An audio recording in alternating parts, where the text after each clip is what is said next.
Salut tout le monde, j'espère que vous allez bien. Aujourd'hui, on se retrouve pour la petite vidéo présentation GTRP. Donc, je vais vous présenter le serveur Waitlist Success City, vous montrer un petit peu pas mal de choses pour ceux qui connaissent pas le serveur et montrer un peu les nouveautés pour ceux qui le connaissent il y a quelques temps. Alors, donc le serveur c'est un 64 slots, un serveur Waitlist, 16 ans minimum. Si vous êtes un peu plus jeune que 16 ans, vous pouvez potentiellement rejoindre si quelqu'un vous parraine. Pour les whitelists, comment ça se passe? Il suffit de rejoindre le Discord du serveur qui se trouve dans la description. Et derrière, tout simplement, il faudra donc lire le règlement, préparer un petit peu le personnage que vous souhaitez faire en ville, et derrière faire un entretien avec un douanier pour faire votre waitlist. Il n'y a pas de QCM ou je ne sais quoi, c'est juste un entretien oral. Au niveau donc au niveau de la waitlist, vous pouvez donc aussi parrainer des gens. Donc, typiquement, si vous avez des potes à vous ou vous les connaissez bien, vous êtes sûr qu'ils ont un bon RP, etc. Vous pouvez donc les parrainer pour que derrière, ils puissent entre guillemets rejoindre le serveur un peu plus facilement. Ce que je vais faire, c'est que je vais vous remontrer un petit peu la map, vous expliquer un peu les différents concepts du serveur et vous expliquer aussi un peu les besoins qu'on a actuellement. Alors, donc, pour ceux qui ne connaissent pas, donc le serveur est coupé en deux. On a une frontière nord-sud. Le nord, c'est le Mexique. C'est toute la partie organisation du serveur. Et ensuite, on a le sud, c'est les États-Unis. On a aussi, au niveau de la map, Cayo Perico. Voilà. Cayo Perico, en fait, je vous en avais déjà un petit peu parlé. Il y avait il y avait la possibilité de créer un cartel sur Cayo Perico. Et donc là, c'est bon. Des personnes ont pu acheter la villa. Et donc il y a un cartel de Caio, ça veut dire que là le cartel recrute des gens pour pousser un peu le RP Caio, pour gérer pas mal de choses dans l'illégal et faire pas mal de choses et interagir aussi avec la ville, avec Los Santos. Donc si par exemple le RP organisation vous intéresse et vous avez envie un peu de voir comment ça se passe le RP sur Caio, vous pouvez venir préparer un petit background et voir pour rejoindre, on va dire, être citoyen de l'île et potentiellement rejoindre le cartel. Sinon, vous avez le cartel de Madrazo qui se trouve donc au niveau du Mexique, qui, pareil, eux aussi recrutent. Ils travaillent donc sur pas mal de drogues et sur d'autres business. Et ensuite, au niveau des gangs, là, on est plutôt ouvert. On a quelques personnes qui font du RP indépendant, mais on n'a pas de groupe OFI. Et donc là, c'est un peu le besoin qu'on a à l'heure actuelle. Si vous souhaitez reprendre un gang sur le serveur, on n'est pas trop chiant. Il n'y a que deux entre guillemets prérequis. Il faut que vous soyez 4 et que vous soyez un minimum un peu actif sur le serveur. Si vous êtes actif et que vous êtes 4 minimum, en général on n'est pas relou, on vous donne un gang assez facilement.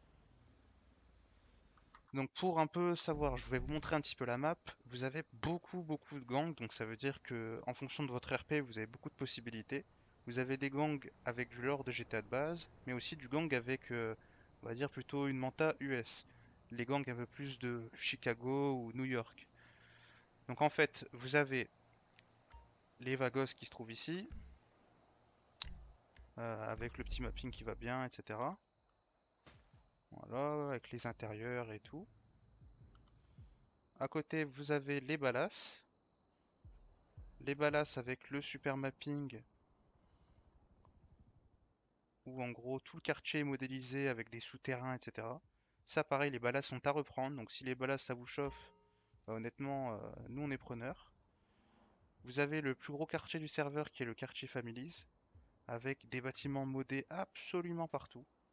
Vous avez des quartiers... attendez, hop, je vais juste mettre un peu de lumière parce que là, vous n'allez rien voir à force. Vous avez des quartiers absolument partout. Il y a des appartements modélisés absolument partout dans le quartier. Donc honnêtement, pour vous un peu créer votre RP, dire voilà, un tel a une chambre, etc. Il y a beaucoup de choses à faire. Il y a la possibilité donc pour ces groupes-là aussi d'avoir un petit peu des business. Donc il y a le petit barbeur, il y a la possibilité en RP forcément aussi de se dire que le shop leur appartienne. mais peuvent aussi acheter des supérettes. Donc par exemple la supérette Families, ils peuvent l'acheter. Pareil pour les ballas, si vous souhaitez acheter la supérette juste à côté, c'est possible. Donc ça c'est des possibilités pour vous en jeu. Donc voilà, après vous avez des gangs un peu plus différents. Vous avez ici les O-Block, là vous avez les 44, là vous avez les Miami Boys, là vous avez les favelas. Donc c'est au niveau des favelas sur le côté est de la ville. Donc un gros mapping avec pas mal de petits trucs sympathiques. Donc là pour ceux qui veulent jouer une favela, on va dire colombienne ou brésilienne, enfin peu importe.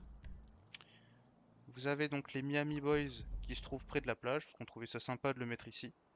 Avec tout un quartier à eux, des bâtiments modélisés, enfin, il y a pas mal de petits trucs pour eux. Voilà.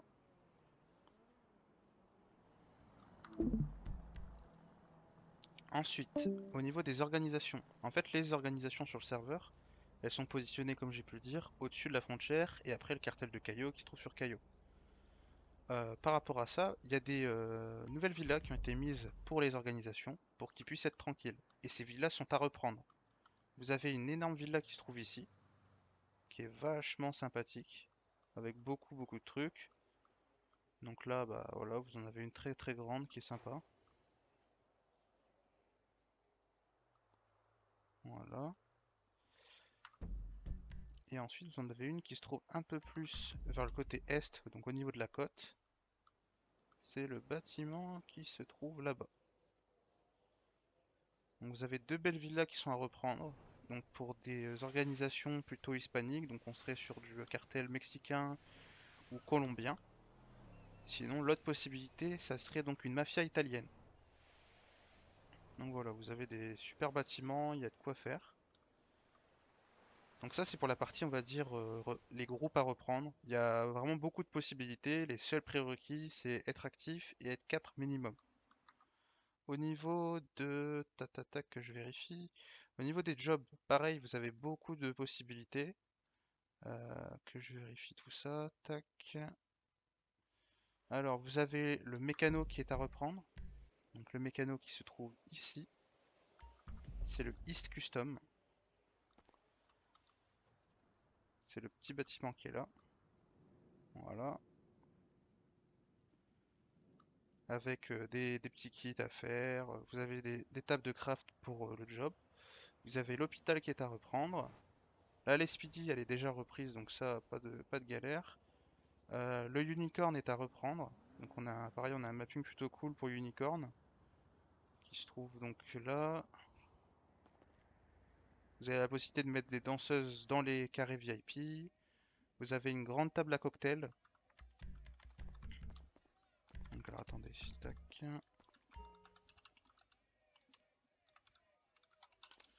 Pour vous montrer un petit peu à quoi ça ressemble. Voilà, vous avez tous les cocktails qui sont prêts avec tout ce qu'il faut. Vous avez la petite tablette de DJ qui est accessible si vous voulez mettre de la musique pour faire des soirées à thème.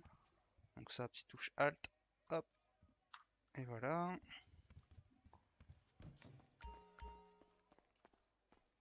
Ensuite, donc vous avez le Burger Shot. Donc ça, typiquement, si vous êtes un gang, ça peut être bien pour une facette aussi légale. Donc genre des ballas ou quoi qui reprennent le Burger Shot, ça peut être cool. Donc vous avez le bâtiment qui se trouve juste ici, qui est très beau. Donc voilà. Ensuite, on a pu parler d'une mafia italienne. Vous avez aussi donc pour eux un restaurant italien avec pareil des cuisines, des possibilités de préparer des plats, des pizzas, des pâtes, etc. Le Amazon est déjà pris, donc Amazon c'est eux qui vont se charger en fait de approvisionner les différentes entreprises, mais aussi les supérettes. Parce qu'en fait le but c'est qu'aussi en jeu vous puissiez avoir la possibilité d'investir dans différentes choses. Et ensuite il y a le Weasel News. Et pareil le Weasel News il y a beaucoup de choses à faire. Là, on a déjà commencé à créer un truc sur le Discord de la ville où on met des petites news, où on met les horoscopes, on met des messages de recrutement pour les entreprises, etc. Mais en fait, le Weasel News, ils peuvent aussi organiser des events. Ils ont un studio qui se trouve juste là, où ils peuvent en fait faire beaucoup de choses. En fait, ils peuvent choisir les scènes à chaque fois. Donc, s'ils veulent faire une soirée quiz, ils font une soirée quiz. S'ils veulent faire une soirée MMA, bah, ils font une soirée MMA. Ils font ce qu'ils veulent. Donc voilà. Donc là, il y a pas mal de possibilités par rapport à ces points-là. Donc les jobs, honnêtement, il y a de quoi faire. Vous pouvez vous faire plaisir. Pour les possibilités hors, on va dire hors job. Donc déjà, vous avez les supérettes qui sont toutes achetables en ville. Ça veut dire que vous pouvez être votre propre patron comme ça aussi. Toutes les stations, les stations essence sont achetables. Donc pareil, vous pouvez être propriétaire de votre propre station.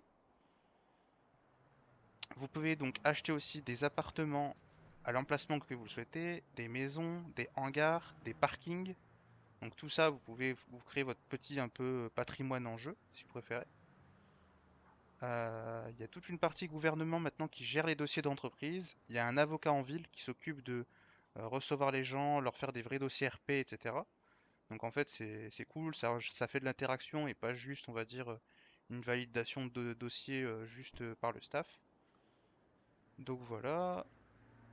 Je vais vous parler un petit peu de la partie illégale, parce que bah, forcément, je pense qu'il y en a pas mal qui c'est un peu les points qui peuvent les intéresser.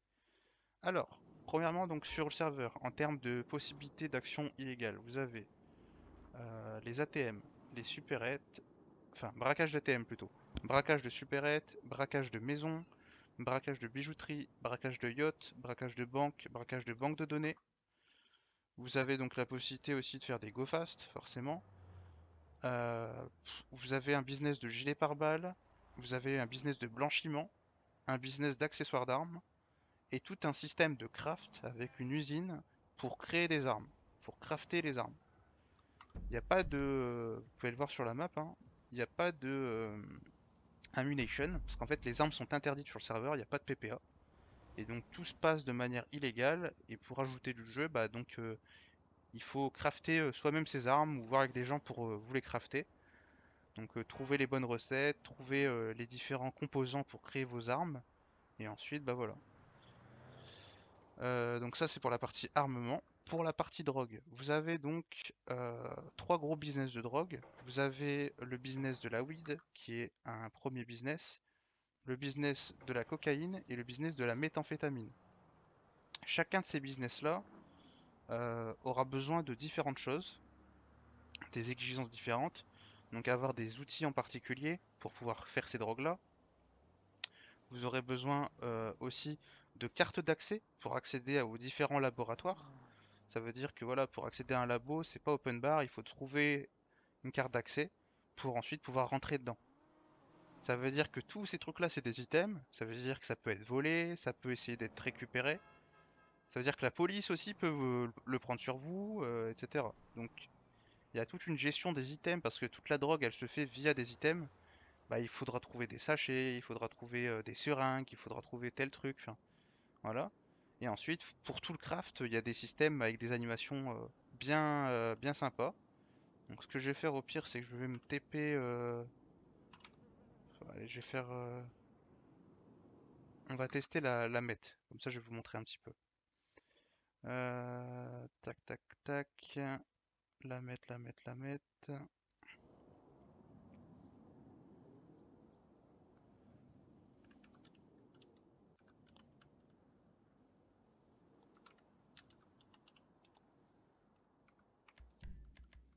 Hop. Alors, donc là, on est dans le labo de meth. Bon, normalement, vous devez rentrer en jeu, comme je vous ai dit, avec une fameuse carte d'accès. Et vous pourrez l'activer avec le petit œil qui est ici. Hop. Heureux. Donc alors, je suis dans le labo de meth. Donc là, vous devez allumer l'électricité. Voilà. Ensuite, là par exemple, vous devez faire chauffer. Ah bah j'avais déjà lancé tout à l'heure. Donc bref, là c'est chauffé. Et ensuite, on doit commencer à cuisiner. Et donc là, il nous dit, il nous faut de l'ammoniac et du benzate de sodium. Donc ça, bah en RP, vous allez devoir essayer de trouver où se trouvent ces différentes choses. Donc là, je vais prendre de l'ammoniac.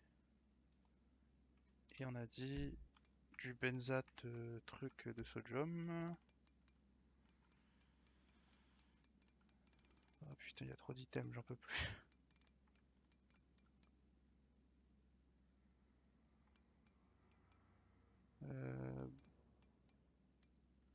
boîte de benzoate de sodium.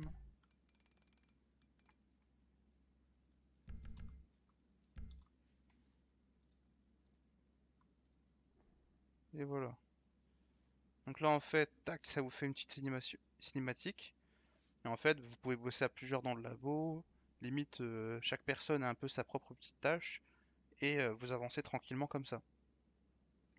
Donc là, bah, par exemple, là, il vérifie, il va prendre le bidon, tac, il va remplir la cuve.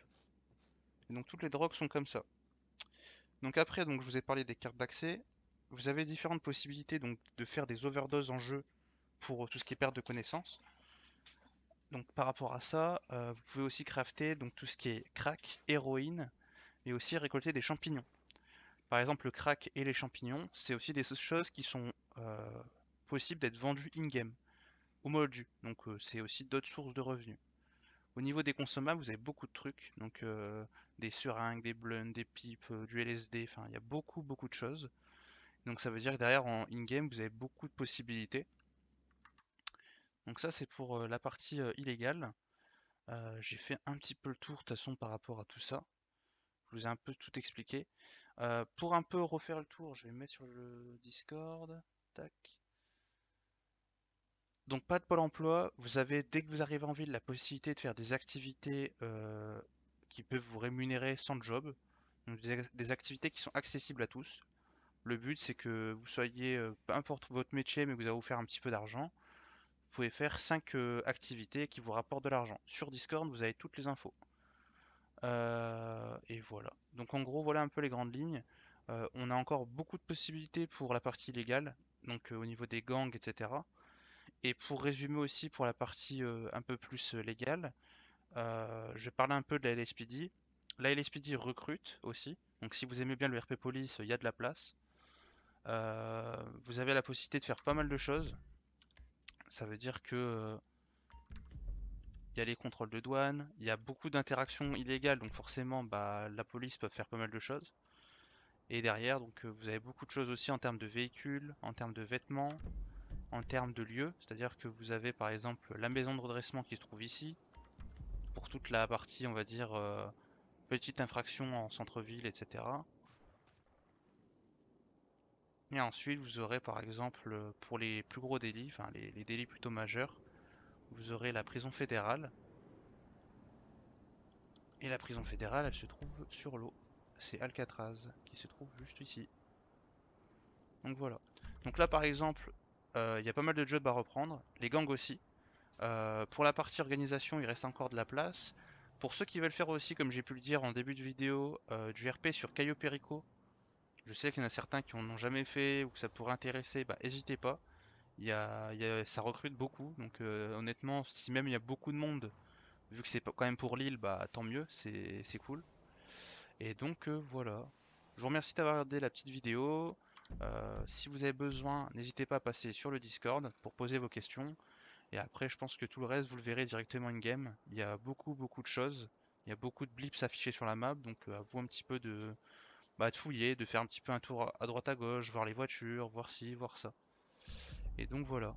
Merci à vous, bonne soirée et bon jeu à tous. Salut!